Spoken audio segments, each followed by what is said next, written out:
Al-Ma'boudu, ça veut dire que c'est l'être qui est adoré. Al-Malikul Mutasarrif, qui est le détenteur de tout et celui-là qui commande tout. C'est à lui qu'appartient toute chose. Voyez-vous, ici-bas et dans l'au-delà. Et c'est lui seul, n'est-ce pas, qui détient le commandement. C'est lui seul qui commande tout. Quand vous voyez la façon dont le soleil se lève, la façon dont la pluie est tombée, la façon dont c'est lui seul qui commande tout. C'est lui seul qui administre tout. Donc c'est ça le Seigneur. Et il est l'unique. Et ça, en fait, de façon naturelle, l'être humain le sait. Que son unique Seigneur, c'est Allah. Naam. Maintenant, Allah a des signes et des créatures.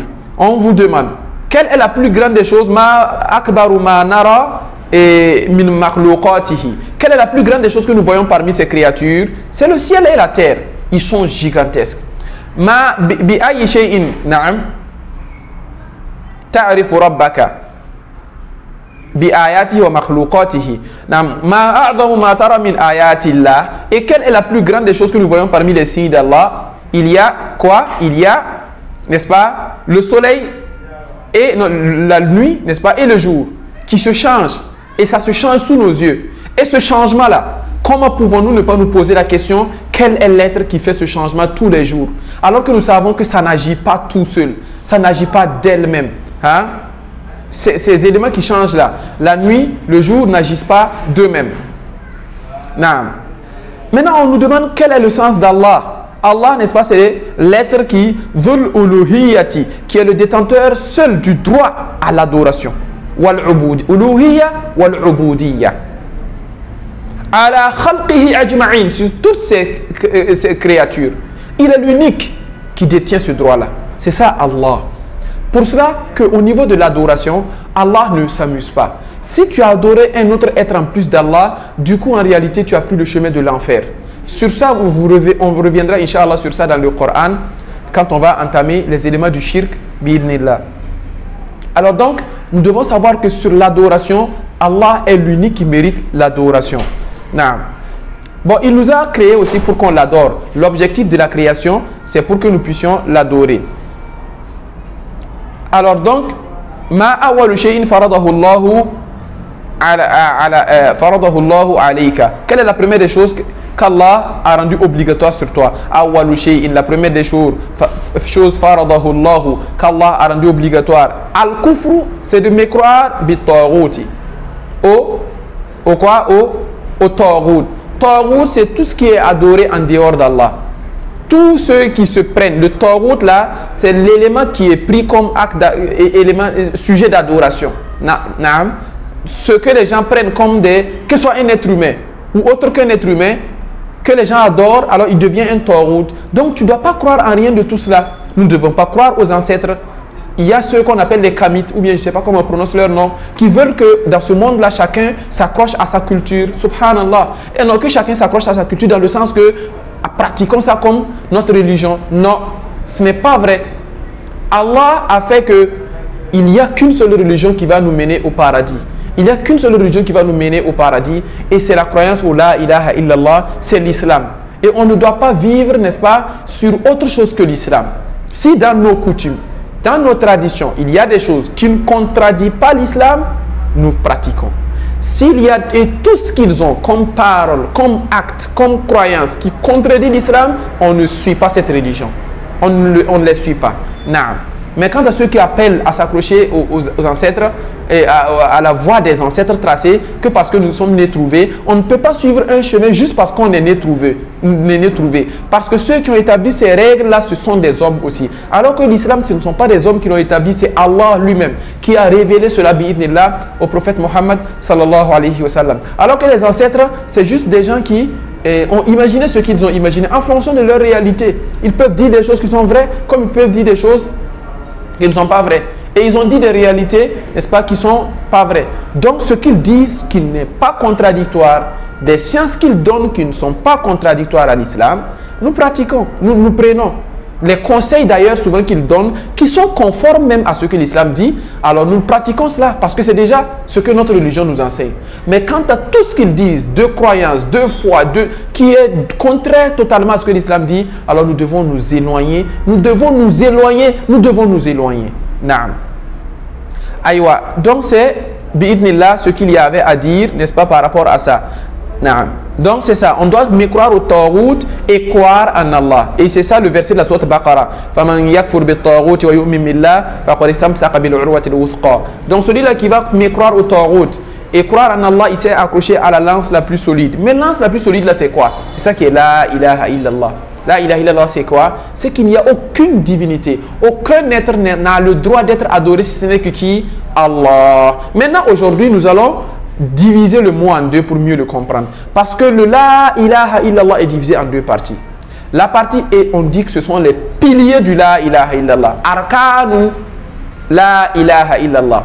La ilaha illallah a deux grands piliers. Quand vous prenez le la ilaha illallah, il y a deux piliers. Et ce sont ces deux piliers qui se réunissent pour que le la ilaha illallah soit complet et correct et vrai. Le premier pilier c'est la ilaha. Et le deuxième pilier c'est illallahu. Naam. Et le premier pilier, la ilaha, il est quoi en fait? C'est une réfutation. Le deuxième pilier qui est illallahu, qu'est-ce que c'est? C'est une affirmation. Donc la première partie réfute et la deuxième partie affirme. Ok, on se pose la question maintenant. Qu'est-ce que le la ilaha réfute et qu'est-ce que le illallah affirme? La ilaha réfute tout ce qui est adoré en dehors d'Allah. Le la ilaha est une réfutation de tout ce qui est adoré en dehors d'Allah. Nafin jami'a ma yu'badu min dunillah. Tout ce qui est adoré en dehors d'Allah. Quand on dit la ilaha, qu'est-ce que ça veut dire? Il n'y a de divinité qui mérite l'adoration. Il n'y a de divinité qui mérite l'adoration. Donc, du coup, ici, on est en train de passer le message que tout ce qui existe et qui sont adorés sont tous fausses. On les refuse tous. On les refute toutes. Donc, c'est ça, la ilaha. Quant à illallahu, c'est si ce n'est qu'Allah. Donc, c'est chasser la maison, essuyer la maison pour faire entrer ce qu'on veut. C'est-à-dire, c'est tout chasser pour pouvoir mettre en place l'unique qui mérite sa place. C'est ça en fait. Refuter pour affirmer le vrai. Refuter le faux pour affirmer le vrai. La ilaha refute en totalité tout ce qui est adoré en dehors d'Allah. Tout acte d'adoration que tu vas prendre donner à autre qu'Allah, la ilaha illallah refute cela. Et illallahu, si ce n'est qu'Allah, c'est Allah seul qui mérite d'être adoré. Naam. Mais maintenant, on termine, n'est-ce pas, al-farq bayna tawhid al-rububiyya. On a parlé de tawhid al-rububiyya, tawhid al-uluhiyya. Voici deux nouvelles expressions qu'on vient de voir. Quand on dit tawhid al-rububiyya, ça veut dire l'unicité d'Allah dans sa seigneurie. Ça veut dire qu'il est l'unique Seigneur. Dans seigneurie, vous entendez Seigneur. Il est l'unique Seigneur. L'unique qui est tout créé. L'unique qui administre tout. Il est l'unique qui, n'est-ce pas, qui est le créateur des cieux et de la terre. Et de la terre. C'est ça l'unicité d'Allah, l'unique dans sa seigneurie. Naam. Le deuxième, c'est l'unicité d'Allah dans son adoration. C'est l'unique qui mérite l'adoration. On ne doit adresser un acte d'adoration à autre qu'Allah. Nous qui devons adorer Allah, on doit l'adorer uniquement. C'est pour ça qu'on dit que Tawhid al-Rububiyya, ça c'est fi'l Rabb, c'est l'action du Seigneur. Puisqu'on a dit que c'est l'unique qui est tout créé, administre tout, c'est lui qui fait tout cela, c'est lui seul. Donc c'est l'action du Seigneur. Quant au Tawhid al-Uluhiyya, qui est aussi appelé Tawhid al-Ubudiyya, l'unicité d'Allah dans l'adoration, alors c'est l'action du serviteur. C'est lui seul que le serviteur doit prier. C'est lui seul que le serviteur doit faire comment? Doit adorer. Naam. Et on a dit, tous les actes d'adoration sont pour Allah seul. N'est-ce pas? Mithlu du'a'i, tel que l'invocation. Aujourd'hui, à travers le monde entier, il y a des gens qui invoquent autre qu'Allah. Wal khawfi, et la peur. La peur, c'est un acte d'adoration du cœur. Et c'est à Allah seul qu'on doit avoir peur. Il y a une peur qui est naturelle. Hein? Quand tu as peur d'un serpent, peur d'un lion, cette peur est physique, palpable, c'est naturel et chez chaque être humain. Mais la peur qui est haram, la peur qui est adressée à Allah seul, là, c'est laquelle? C'est le fait d'avoir peur de ce qui est caché. Comme le fait d'avoir peur d'un marabout, parce que tu penses que de chez lui à des kilomètres, il peut rester là-bas et t'influencer en mal. Cette peur n'a pas sa place. Si tu as cette peur, c'est que tu confères à ce marabout des pouvoirs qu'il ne possède pas. Le pouvoir de rester dans les cieux et de nous impacter sur la terre, c'est Allah seul. Le marabout ne peut pas faire ça. Cette peur-là, c'est Allah seul. Peur de l'invisible, c'est d'Allah seul. Donc, si tu as ce genre de peur, tu dois te poser des questions. Tu es en train d'adorer autre qu'Allah, mais tu ne t'en rends pas compte. Warraja, avoir de l'espoir. On a de l'espoir, on adore Allah et on a l'espoir de son paradis. De la même façon, at-tawakkul, la confiance. On reviendra sur ces expressions, Inch'Allah. On ne place pas sa confiance en autre qu'Allah. Au Burkina, en Côte d'Ivoire, au Bénin, au Mali, au Gabon, partout aujourd'hui, les gens commencent, quand ils ont des difficultés, ils vont aller confier ça à leur marabout. Il y en a même quand ils commencent des affaires.